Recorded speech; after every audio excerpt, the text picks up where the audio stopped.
The first act of the agricultural revolution was to sweep away the huts situated at the place of work. This was done on the largest scale, and as if in obedience to a command from on high. Thus many laborers were compelled to seek shelter in villages and towns. There they were thrown like refuse into garrets, holes, cellars, and corners, in the worst slum districts. Thousands of Irish families who, even on the testimony of the English, blinded as the latter are by nationalist prejudices, are notable for their rare attachment to the domestic hearth, for the gaiety and the purity of their home life, suddenly found themselves transplanted into hotbeds of vice. The men are now obliged to seek work from the neighboring farmers, and are only hired by the day, and therefore under the most precarious form of wage. Hence they sometimes have long distances to go to and from work, often get wet, and suffer much hardship, not infrequently ending in sickness, disease, and want. The towns have had to receive from year to year what was deemed to be the surplus labor of the rural division, and then people still wonder that there is still a surplus of labor in the towns and villages, and either a scarcity or a threatened scarcity in some of the country divisions. The truth is that this scarcity only becomes perceptible in harvest time, or during spring, or at such times as agricultural operations are carried on with activity. At other periods of the year many hands are idle, that from the digging out of the main crop of potatoes in October until the early spring following there is no employment for them, and further, that during the active times they are subject to broken days and to all kinds of interruptions. These results of the agricultural revolution, i.e. the change of arable into pasture land, the use of machinery, the most rigorous economy of labor, etc., are still further aggravated by the model landlords who, instead of spending their rents in other countries, condescend to live in Ireland on their demesnes. In order that the law of supply and demand may not be infringed, these gentlemen draw their labor supply chiefly from their small tenants, who are obliged to attend when required to do the landlord's work at rates of wages, in many instances considerably under the current rates paid to ordinary laborers, and without regard to the inconvenience or loss to the tenant of being obliged to neglect his own business at critical periods of sowing or reaping.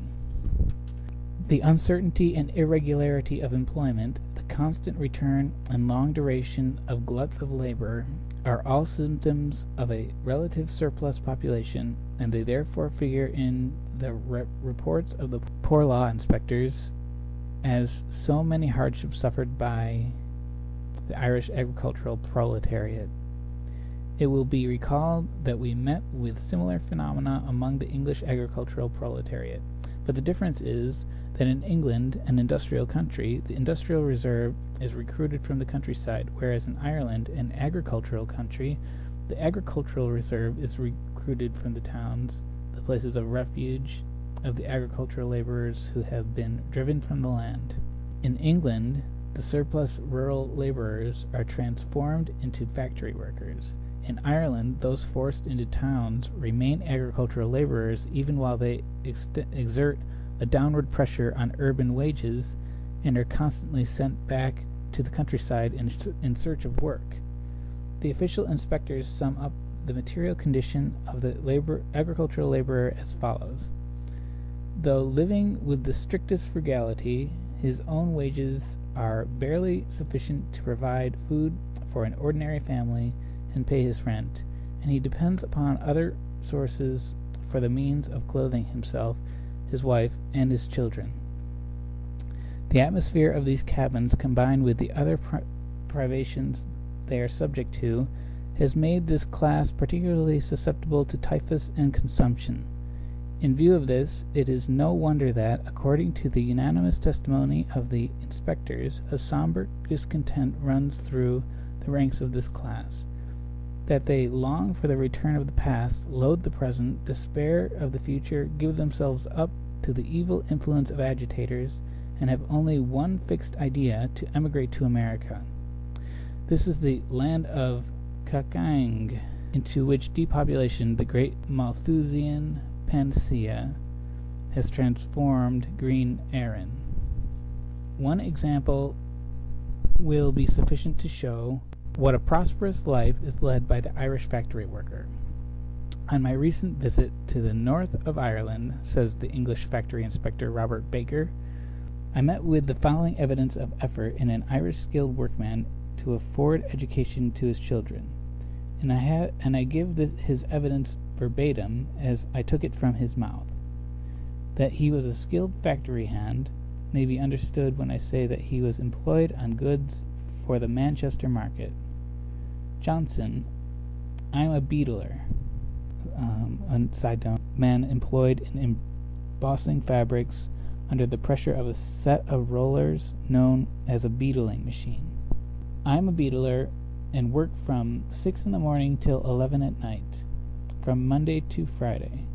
Saturday we leave off at 6 p.m. and get 3 hours of it for meals and rest. I have 5 children in all. For this work I get 10 shillings. D, I forgot what D stands for, a week. My wife works here also and gets 5 shillings a week. The oldest girl, who is 12, minds the house. She is also cook and all the servant we have. She gets the young ones ready for school. A girl going past the house wakes me at 5:30 in the morning. My wife gets up and goes along with me. We get nothing to eat before we come to work. The child of 12 takes care of the little children all the day, and we get nothing till breakfast at 8. At 8 we go home. We get tea once a week. At other times we get stirabout, sometimes of oatmeal, sometimes of Indian meal, as we are able to get it. In the winter we get a little sugar and water in our Indian meal. In the summer we get a few potatoes, planting a small patch ourselves, and when they are done we get back to stirabout. Sometimes we get a little milk, as it may be.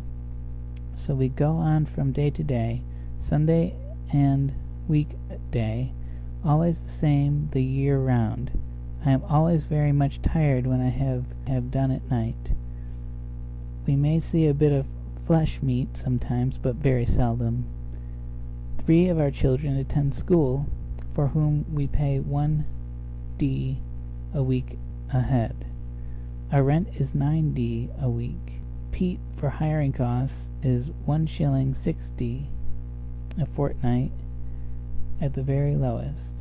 Such are Irish wages. Such is Irish life. The fact the misery of Ireland is once again a daily theme of discussion in England. At the end of 1866 and the beginning of 1867, one of the Irish land magnates, Lord Dufferin, set about solving the problem in the Times. Wie menschlich von Schloch, großem Ehren. Side note, what humanity for such a great lord.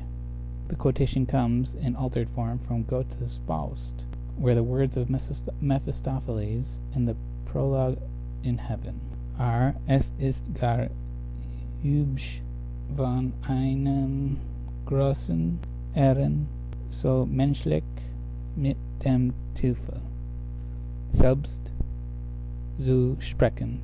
It is indeed civil on the part of a great lord to speak so nicely to the devil himself.